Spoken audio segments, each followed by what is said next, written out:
Recombinant DNA technology is one of the most interesting part of bio. इसके अंदर हम basically जितनी हमें नॉलेज अभी तक इकट्ठी करी है उस सबको यूटिलाइज करते हैं और हम एक मैनिपुलेशन करते हैं कुछ इस टाइप से कि हम अपने अकॉर्डिंग किसी ऑर्गेनिज्म का जीनोम चेंज कर सकें। उस जीनोम को चेंज करने का पर्पस हो सकता है उस ऑर्गेनिज्म को कोई ऐसी क्वालिटी देना जो उसके पास ना हो। फॉर एग्जाम्पल मैं कोई फ्लोरेसेंट प्रोटीन का जीन निकाल कर उसको अपने अंदर डाल लूं और ग्रीन कलर की होके चमकने लगूं, या फिर हम उसको इसलिए भी यूज कर सकते हैं जैसे हमें कोई प्रोडक्ट चाहिए, जैसे कि इंसुलिन के लिए जो दवाइयां बनती हैं वो इसी के थ्रू बनती हैं। हम ह्यूमंस के अंदर से जीन निकालते हैं, बैक्टीरिया के अंदर उसको इंट्रोड्यूस करते हैं, बहुत सारे इंसुलिन प्रोड्यूस करते हैं और उससे अपनी दवाई बनाते हैं। हालांकि अभी तक ह्यूमंस के अंदर बहुत ही मेजर चेंजेस हम बहुत ज्यादा नहीं करते हैं due to a lot of reasons, जैसे कि मैं ग्रीन कलर की होके नहीं चमक सकती हूँ। बट इंसुलिन की यूजेज इज समथिंग जो अभी भी होती है और काफी टाइम से हो रही है and it is very successful. RDT को बेसिकली बहुत ही इन अ नटशेल समझने के लिए लेट्स इमेजिन कि हम एक व्हाइट कलर का कपड़ा खरीद के लेकर आए। अब उस व्हाइट कपड़े पर हमें फॉर एग्जाम्पल एक दूसरे कपड़े से कोई पैचवर्क, कोई फ्लावर निकालकर उसके ऊपर लगाना है। अगर ये वो फ्लावर है जो मुझे निकाल कर लगाना है तो मेरा सबसे पहला स्टेप होगा इस फ्लावर को इस कपड़े से अलग करना। उसके बाद मैं इस फ्लावर को अपने प्लेन व्हाइट कपड़े जिस भी मुझे इसको इंट्रोड्यूस करना है उसके ऊपर जाकर प्लेस करूंगी। ये प्लेसमेंट में डिसाइड करूंगी कि कहाँ होनी चाहिए, कहाँ वो अच्छा लगेगा, कहाँ उसका कलर अच्छा लगेगा, एटसेट्रा एटसेट्रा। इसके बाद अब ये व्हाइट के ऊपर कपड़े के ऊपर रखा है, उसके साथ अटैच्ड नहीं, अभी ये गिर सकता है, अभी मैं इसको धो नहीं सकती, मैं इसको पहन नहीं सकती। एंड वंस मैंने इन दोनों को सिल दिया, अब मैं इस कपड़े को धो, निचोड़ू, पहनू, जो मर्जी करूं, ये इसके साथ अटैच्ड रहेगा। बेसिकली हम यही करते हैं आरडीटी के बहुत ही इन नटशेल के प्रोसीजर में।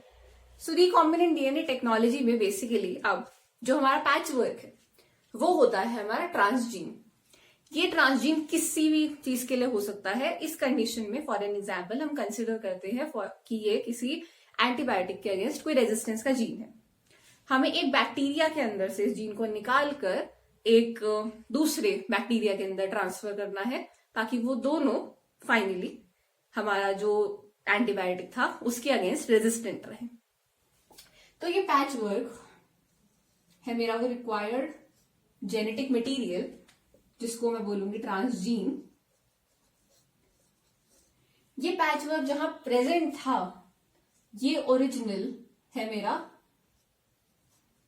ऑर्गेनिज्म जिससे मुझे इसे निकालना है, जिसको हम डोनर भी कह सकते हैं। उसके बाद अब मुझे इसको इसके ऊपर ट्रांसफर करना है। ये हो गई मेरी एक्सट्रैक्शन के लिए प्रोसेस। हाँ, अब प्रोसेस आती है इसको अपने नए कपड़े के ऊपर ट्रांसफर करने की। ये है मेरा रेसिपिएंट जिसके अंदर मुझे इस ट्रांसजीन को इंट्रोड्यूस करना है। इस स्टेज को मैं बोलूंगी इन्फेक्शन स्टेज। मैंने उसके ऊपर ट्रांसफर कर दिया। अब वो एक साथ तो है बट एक दूसरे के साथ कनेक्टेड नहीं है। मेरा पैचवर्क अभी गिर सकता है, उसकी लोकेशन नहीं डिसाइडेड है, उसको मुझे प्रॉपरली सिलना पड़ेगा। इस प्रोसेस को जब ये जो ट्रांसजीन है जो इंट्रोड्यूस हो गया है अब उसको इनकॉर्पोरेट करना है जीनोम में इस तरीके से कि वो फ्यूचर जनरेशंस को ट्रांसफर भी हो सके और वो दोबारा से उस ऑर्गेनिज्म से बाहर ना जाए। उस प्रोसेस को हम बोलते हैं लाइगेशन। ये लाइगेशन की जो प्रोसेस है इसमें दो हम लोग अगर डीएनए के स्ट्रैंड्स को लें वो आपस में अटैच हो जाते हैं। In a very very simple सी समरी ये है हमारी रिकॉम्बिनेंट डीएनए टेक्नोलॉजी।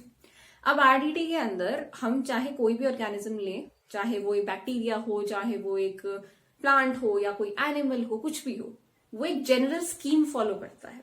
उस स्कीम से हाँ थोड़ी बहुत डिफरेंसेस आ सकते हैं डिपेंडिंग ऑन कौन सा हमने जीन लिया है और कहाँ हमें उसे अटैच करना है, बट मोर और लेस वो प्रोसेस समरी में सेम रहती है।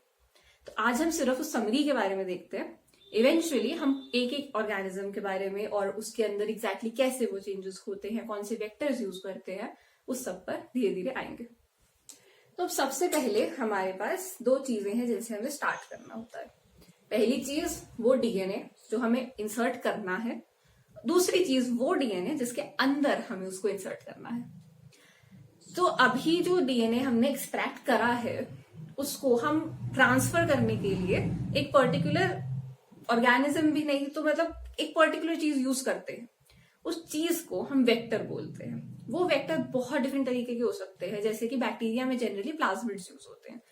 प्लाज्मिड्स इफ यू रिमेम्बर, एक बैक्टीरिया के अंदर एक जीनोम प्रेजेंट होता है। अपार्ट फ्रॉम दिस जीनोम एक circular autonomously replicating body present होती है जो जीनोम से छोटी होती है, और ये एक से ज्यादा भी हो सकती है। ये सब होती है प्लाज्मिड्स। बाकी प्लाज्मिड्स की डिटेल अभी हम जब वेक्टर्स करेंगे तब दोबारा से करेंगे। तो अभी हमारे पास जो भी कोई वेक्टर हम यूज कर रहे हैं वो वेक्टर प्रेजेंट है, और ये है मेरा टारगेट जीन जिसके अंदर मुझे एक नया जीन इंट्रोड्यूस करना है। अब मेरी पहली चीज थी कि मैं उस पैचवर्क को कट आउट करूंगी। कि कटिंग आउट का काम जो है वो करते हैं रेस्ट्रिक्शन एंजाइम्स। रेस्ट्रिक्शन एंजाइम्स बहुत इंपॉर्टेंट है आरडीटी के पर्सपेक्टिव से। ये कहाँ से आते हैं, इनका क्या यूज है, उस सब पे मैं अभी आऊंगा। अभी के लिए हम रेस्ट्रिक्शन एंजाइम यूज करके अपने टारगेट जीन और क्लोनिंग वेक्टर को सेम पोजीशंस पे कट करते हैं। जब ये दोनों कट हो जाते हैं उसके बाद हमारी सेकेंड प्रोसेस आती है लाइगेशन वाली। अब लाइगेशन के अंदर दो चीजें पॉसिबल है। एक तो ये कि जो हमारा टारगेट जीन था, टारगेट जीन जो हम मतलब जो हमें इंट्रोड्यूस करना था, वो जीन हमारे क्लोनिंग वेक्टर से जाकर कंबाइन हो जाए। ये होमोलोगस रिकॉम्बिनेशन के थ्रू होते हैं, जो कि हमने मायोसिस के टाइम पर देखा था। पर्टिकुलर दो अगर स्ट्रैंड्स हैं डीएनए के तो आपस में क्रॉसिंग ओवर करते हैं depending on their nucleotide sequences, और वो अटैच हो जाते हैं। यहां पे वो कैसे वर्क करता है वो लाइगेशन के टाइम पर विल डिस्कस। दूसरी पॉसिबिलिटी ये है कि लाइगेशन हुई नहीं, हमारी पूरी प्रोसेस वेस्ट हो गई, वेक्टर क्लोनिंग वेक्टर जो है वो आपस में वापस आकर सील हो गया। अब इसके अंदर जो प्लाज्मिड हमारी है, जो क्लोनिंग वेक्टर के अंदर हमारा टारगेट जीन इंट्रोड्यूस हो चुका है, उसको हम बोलते हैं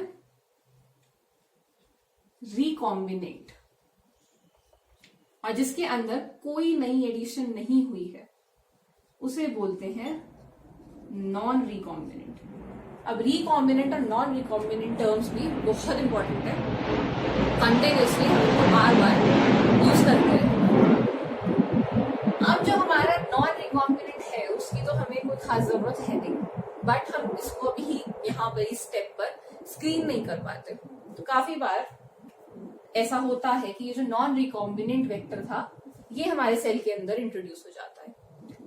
इट्स लाइक आपने पैचवर्क कट किया, बट ऐसी पॉसिबिलिटी है कि आपने ध्यान से नहीं देखा या आपने ओवरलैप करके कट किया कि एक तो पैचवर्क कट हो गया, दूसरे वाले में एक प्लेन व्हाइट कपड़ा ही रह गया। उस केस में ये वो प्लेन व्हाइट कपड़ा है और ये वो पैचवर्क है जिसकी हमें जरूरत है। इसको अब हम इंट्रोड्यूस करेंगे इन दोनों को एक होस्ट के अंदर। होस्ट हमारा वो ऑर्गेनिज्म है जिसके अंदर हमें वो नया जीन, अपना टार्ग जीन इंट्रोड्यूस करना है। होस्ट के अंदर जो इंट्रोडक्शन होती है उस प्रोसेस को हम बोलते हैं ट्रांसफॉर्मेशन। ट्रांसफॉर्मेशन वैसे इन जनरल एक नेचुरल प्रोसेस होती है बाय विच कोई भी एक सेल एक एक्सटर्नल डीएनए को अपने अंदर ले लेता है। इस कंडीशन में वो नेचुरल प्रोसेस को ही हम यूटिलाइज कर रहे हैं in this process of introduction of this recombinant या फिर नॉन रिकॉम्बिनेंट क्लोनिंग वेक्टर। इसको हम ऑब्वियसली पुश दे सकते हैं, उसके भी बहुत सारे तरीके होते हैं कि ट्रांसफॉर्मेशन के लिए हम क्या क्या चीजें यूज कर सकते हैं, दैट विल डिस्कस। तो अभी के लिए जो हमारा होस्ट था उसके अंदर 3 कंडीशंस पॉसिबल हैं।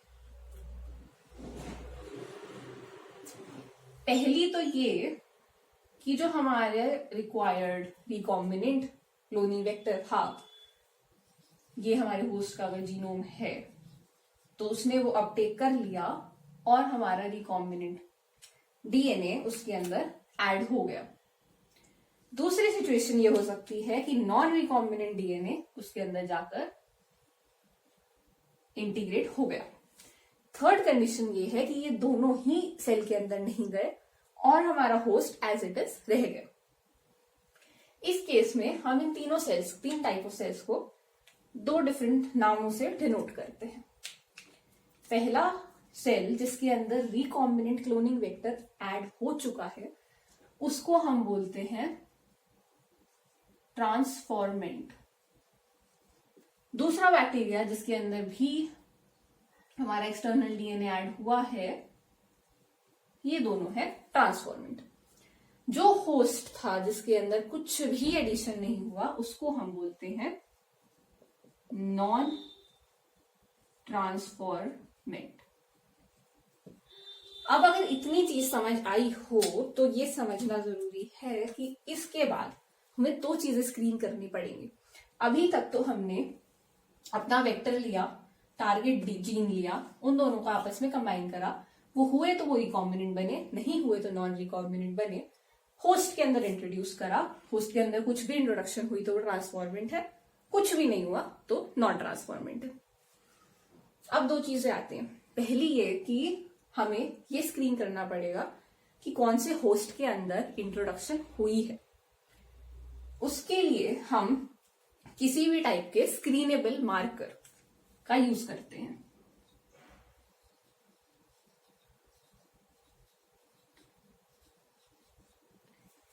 ये जो मार्कर्स होते हैं ये जनरली इस क्लोनिंग वेक्टर के अंदर प्रेजेंट होते हैं। ये क्लोनिंग वेक्टर के अंदर जो भी कोई ऐसी चीज है, फॉर एग्जाम्पल लेट्स से कि ये क्लोनिंग वेक्टर अपने आप में किसी एंटीबायोटिक को लेकर रेजिस्टेंस था। अब अगर ये रेजिस्टेंस ट्रांसफर हुई है तो ट्रांसफॉर्मेंट्स तो जिंदा रहेंगे बट नॉन ट्रांसफॉर्मेंट्स मर जाएंगे। इस टाइप ऑफ सिलेक्शन को हम बोलते हैं पॉजिटिव सिलेक्शन। हमने सिलेक्शन करी, जो हमें चाहिए था वो जिंदा रखे, जो नहीं चाहिए था उसको मार के। अब हम फॉर एग्जाम्पल हमने नॉन ट्रांसफॉर्मेंट्स तो स्क्रीन कर लिए, किसी एंटीबायोटिक रेजिस्टेंस को हमने चेक करा, उसके अंदर अपना कल्चर ग्रो किया और स्क्रीन कर लिया कि इसके अंदर कुछ तो एडिशन हुई है जो हमें चाहिए। दूसरी चीज आती है, अब हम ये कैसे पता करें कि इन दोनों ट्रांसफॉर्मेंट्स में से हमें कौन सा चाहिए। हमें वो चाहिए जो उसके अंदर ये रिकॉम्बिनेंट क्लोनिंग वेक्टर ऐड हुआ है। इसके लिए दूसरे मार्कर्स यूज होते हैं जिनको कहते हैं सेलेक्टेबल मार्कर्स। ये सेलेक्टेबल मार्कर्स या तो इस टारगेट जीन का पार्ट होते हैं या फिर दूसरी चीज, ये इस वेक्टर को किसी ना किसी तरीके से ऐसे अफेक्ट करते हैं जिसको हम देखकर स्क्रीन कर पाए। ये कोई प्रोडक्ट फॉर्मेशन को रोक सकते हैं, किसी प्रोडक्ट फॉर्मेशन को इंट्रोड्यूस कर सकते हैं, किसी टाइप के कलर्स दे सकते हैं या फ्लोरेसेंट कुछ बना सकते हैं, बहुत कुछ कर सकते हैं। ये स्क्रीनेबल सेलेक्टेबल मार्कर्स दोनों काम यही है कि इनको देखकर हम कल्चर में पता कर सके कि हमें कौन सा बैक्टीरिया इनमें से चाहिए या कोई भी होस्ट हमें कौन सा चाहिए। अब हमने रिकॉम्बिनेंट नॉन रिकॉम्बिनेंट को सिलेक्ट करना है तो हम इन ट्रांसफॉर्मेंट्स को देखेंगे। फॉर एग्जाम्पल जब हम प्लास्टिड्स के बारे में पढ़ेंगे उसके अंदर जनरली एंटीबायोटिक रेजिस्टेंस या फिर किसी प्रोडक्ट फॉर्मेशन को ही हम यूटिलाइज करते हैं। लेट्स से कि जो हमारी ट्रांसफॉर्मेंट कॉलोनीज हैं वो कोई प्रोडक्ट नहीं बना पा रही। जो प्रोडक्ट फॉर एग्जाम्पल से रेड कलर का बनना था, अब ये जो ट्रांसफॉर्मेंट कॉलोनीज हैं ये रेड कलर नहीं प्रोड्यूस करेंगी, बट ये जो ट्रांसफॉर्मेंट कॉलोनीज हैं ये उस रेड कलर को प्रोड्यूस करेंगी क्योंकि इनका जो वेक्टर का जीनोम था वो इंटैक्ट है, किसी भी तरह की कोई डिस्टर्बेंस नहीं है, कुछ एज सच नया इंट्रोड्यूस नहीं हुआ है। इस वजह से अब ये जो है उस प्रोडक्ट को प्रोड्यूस कर सकती हैं। ट्रांसफॉर्मेंट्स जो जिनके अंदर रिकॉम्बिनेंट वेक्टर्स हैं वो नहीं कर पा रहे। तो इस हाइपोथेटिकल सिचुएशन के अकॉर्डिंग हमने अपना डिजायर्ड ट्रांसफॉर्मेंट चूज कर लिया। अब इस डिजायर्ड ट्रांसफॉर्मेंट की करनी होती है हमें एम्प्लीफिकेशन। एम्प्लीफिकेशन का कुछ खास यूज नहीं है, मतलब यूज तो काफी है, कुछ खास मतलब नहीं है कि हम बस इसका नंबर बढ़ाएंगे, उसको कल्चर में ग्रो करेंगे, इसके नंबर को इंक्रीज करेंगे, ताकि इवेंचुअली हमें जब जो चाहिए हम उससे उसको एक्सट्रैक्ट कर सके। अभी के लिए इतना समझना बहुत है कि हमने अपने टारगेट जीन को लिया, रिकॉम्बिनेंट और नॉन रिकॉम्बिनेंट में क्या डिफरेंस है, और ट्रांसफॉर्मेंट और नॉन ट्रांसफॉर्मेंट में क्या डिफरेंस है। इनकी 2 स्टेप की सिलेक्शन प्रोसेस और एम्पलीफिकेशन वाली प्रोसेस, और कैसे लाइगेशन होती है, कैसे ट्रांसफॉर्मेशन होती है, वो हम एक एक फैक्टर को जब लेकर डिस्कशन स्टार्ट करेंगे तो धीरे धीरे इवेंचुअली फिट इन होने लग जाएगा। सो नेक्स्ट वीडियो से वील स्टार्ट विद कि इनमें एंजाइम्स कौन से यूज होते हैं और कौन से टाइप के वेक्टर्स यूज होते हैं फॉर आरडीटी। आई होप अभी के लिए इतनी समरी समझ आई हो। अगर नहीं भी समझ आई है तो RDT is a very new concept, और अगर 11th-12th में पढ़ रहे हो पहली बार तो फिर तो और भी ज्यादा कंफ्यूजिंग हो जाएगा। बट उतना बेसिक याद रखना है अभी कि रिकॉम्बिनेंट नॉन रिकॉम्बिनेंट का डिफरेंस क्या है और ट्रांसफॉर्मेंट नॉन ट्रांसफॉर्मेंट्स का क्या डिफरेंस है। बाकी videos I will upload and do subscribe ताकि पता चल जाए, and comment and let me know कुछ चेंज करना है, कुछ डिफरेंट करना है, what ever it is, and do like this video and share it with your friends. Thanks for watching.